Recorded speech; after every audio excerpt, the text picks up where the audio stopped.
The answer choices to this question involve punctuation marks, obviously, but also they involve semicolons. So my thought is that we're probably going to need to think about sentence structure, right? Where does a sentence begin and end? That's 98% of the time how we think about semicolons is they separate two complete sentences.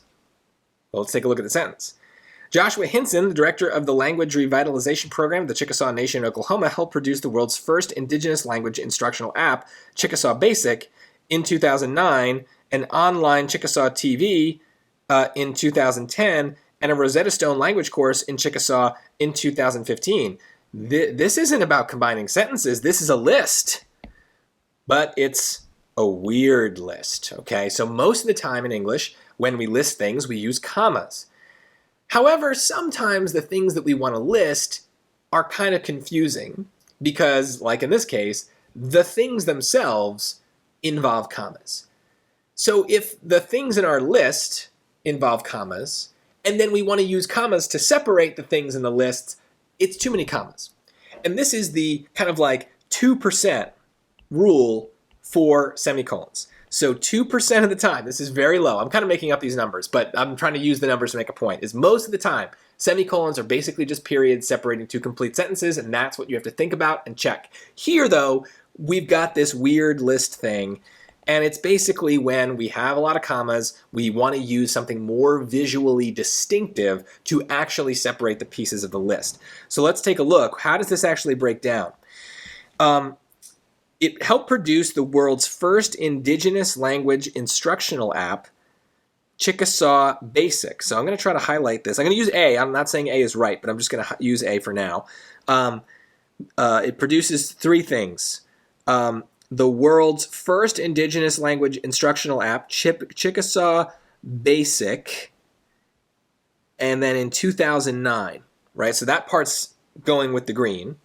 Then the second piece is an online television network, Chickasaw TV, in 2010, and a Rosetta Stone language course in Chickasaw in 2015. So you can see, if you follow my highlighting, that there are some commas here that keep coming and going that we don't really have control over. Here's one, here's one, here's one, and we can see that for symmetry's sake, we probably want one right before the in 2009. We can see the symmetry of the list through those years, right? They're saying they made these three things, and these are the years that they did it. And so this is why we use the semicolon, is because they're adding in the year, they're using a comma, and so it would be very confusing if we had more commas to separate the items of the list. Then it would be hard to know whether the year applies to the thing that came before or the thing that came after. So the semicolon is helping us structure that. So all of this is to say, we need to make sure that in 2009 goes with the part at the beginning. In choice A, it's not, right? That semicolon is separating it and putting it with the pink, and that's wrong. The pink already has a year. 2010 is the year for the pink. So I need a situation that's going to put the 2009 with the part before, and choice C seems to do that. Now, choice D has a problem where it doesn't use a semicolon at all to separate the pink and the green, and so that's going to be wrong for that reason. So C is definitely doing it in the right way. It's putting the in 2009 with the Chickasaw Basic. It is using a semicolon to separate that from the next item in the list, the online television network. Then we have a comma at the end because Chickasaw TV is like in a positive that is describing what the television network is, and then we have a comma to add the year to that as well, followed by one more semicolon to add on the last item of the list, just like we'd have a comma before the and if it was just like a normal list.